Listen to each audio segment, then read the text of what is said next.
Nah, ini ceritanya ketika kita sudah kelelahan dalam bekerja, maka dalam tidur pun kita terlihat sangat capek, ya kan?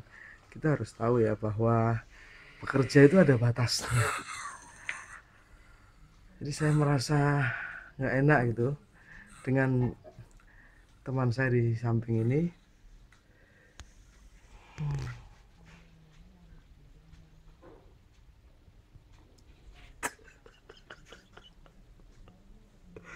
Ya kasihan. Jadi dia itu bekerja 4 hari nggak tidur. Makanya sampai seperti ini. Mungkin bentar lagi kita akan menelpon keluarganya. Kita akan telepon keluarganya dan memberitahu apa yang sesungguhnya terjadi. Kasihan banget ya.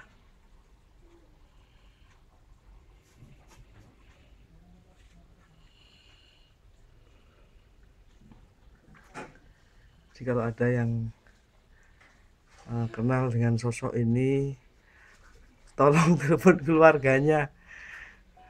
Ini penting sekali, gitu ya.